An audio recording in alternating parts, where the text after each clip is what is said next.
అన్నిటికంటే ముఖ్యంగా ఒక పక్క వెల్త్ క్రియేషన్ గురించి, అంటే హైదరాబాద్ రాష్ట్రంలో వెల్త్ క్రియేషన్ గురించి కొన్ని వందల యూనివర్సిటీల్లో పాఠ్యాంశాలుగా ఉన్నాయి. అదే సందర్భంలో మరొక వైపు తెలంగాణ రాష్ట్రంలో జరిగినటువంటి తెలంగాణ సాయుధ రైతాంగ పోరాటం కూడా అనేక యూనివర్సిటీల్లో పాఠ్యాంశంగా, పరిశోధనాంశంగా ఉంది. ఇటువంటి నేపథ్యం ఉన్నటువంటి గడ్డ ఇది. కానీ తెలంగాణ రాష్ట్ర సమితి ఏర్పాటు క్రమంలో తెలంగాణ రాష్ట్ర సమితికి కేసీఆర్ ఎట్లా వచ్చారు, ఎట్లా జరిగింది?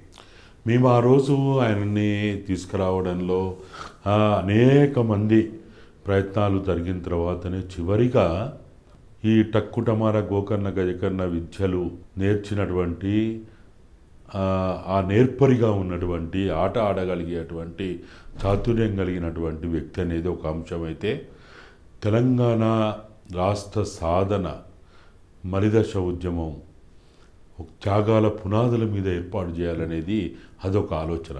త్యాగాల పునాదులను ఎందుకు అంటున్నామంటే 53లో, 56లో, 69లో జరిగిన ఉద్యమాల్లో అనన్య త్యాగాలు చేసి ఆ త్యాగాలని సొమ్ముగా చేసుకొని ఆ ఉద్యమాన్ని, పోరాటాన్ని తాకట్టు పెట్టి గవర్నర్లు అయినరు, ఎంపీలు అయినరు, మంత్రులు అయినరు, ఇంకా ఏమేమో అయినరు.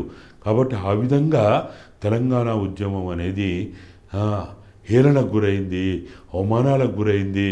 కాబట్టి ఈ అవమానాల నుంచి, హేళన నుంచి రాదనుకున్న తెలంగాణ తేవాలంటే త్యాగాల పునాదుల మీద తెలంగాణని నిర్మించాలి.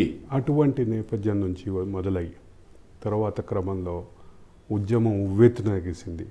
దానికి తెలంగాణ పొలిటికల్ జేఏసీ అనే ఒక ఫామ్ వచ్చింది. సకల జనుల సమ్మెలు జరిగినాయి. రకరకాల రూపాల్లో వంటవార్పు, బతుకమ్మ, చివరికి వండుకొని రోడ్డు మీద వండుకొని తింటాన్ని కూడా ఒక పెద్ద ఉద్యమ రూపంగా మార్చుకున్నాం. ఇటువంటి పరిణామాల తర్వాత తెలంగాణ రాష్ట్రం ఏర్పాటైంది. తెలంగాణ రాష్ట్రం ఏర్పాటైన తర్వాత నాటికి మీరు కేసీఆర్కి దూరంగా ఉన్నారు. తెలంగాణ రాష్ట్ర సమితి పుట్టిన నుంచి తెలంగాణ రాష్ట్ర ఏర్పాటుకి మీ ఉద్యమాలు మీరు చేస్తున్నారు తప్ప కేసీఆర్కి డిటాచ్ అయిపోయారు. ఆ డిటాచ్ అవడానికి కారణం ఏంటి? అంటే ప్రధానంగా ఆయనలో ఉన్నటువంటి ఆయన యాటిట్యూడ్ ఏదైతే ఉందో, అంటే ఆయన మేము ప్రజాస్వామ్యవాది కాదు, ప్రజాస్వామ్య విలువలు అంతకంటే తెలియదు, ఇంకా సరే మన అవసరం.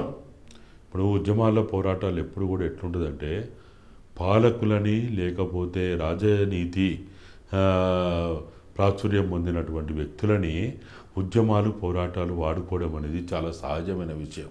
కాబట్టి ఆ విధంగా ఈ ఉద్యమాన్ని విజయవంతం చేయడానికి, పోరాటాన్ని మనం సాధించడానికి, ఆకాంక్షల్ని నెరవేర్చుకోవడానికి ఇటువంటి వాళ్ళు, ఎందుకంటే ఈ తెలంగాణ రాష్ట్ర ఏర్పాటే కాదు, భారతదేశంలో ఏ రాష్ట్ర ఏర్పాటైనా భారత రాజ్యాంగ ప్రకారము లోక్సభలో, రాజ్యసభలో బిల్లులు పాస్ అయ్యే రాజ్యాంగబద్ధంగానే.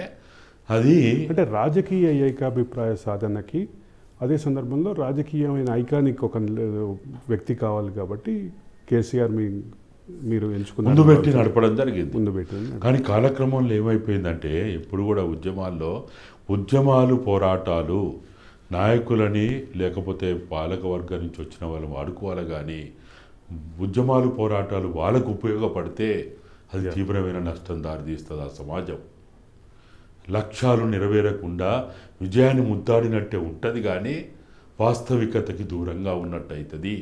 ఇదే తెలంగాణ ఉద్యమంలో, రాష్ట్ర సాధనలో కూడా ఈరోజు 9.5 సంవత్సరాల్లో భారతదేశంలో తెలంగాణ గడ్డ ఎప్పుడు కని విని ఎరగని రీతిలో జరిగినంత విధ్వంసం ఈ 9.5 సంవత్సరాలు.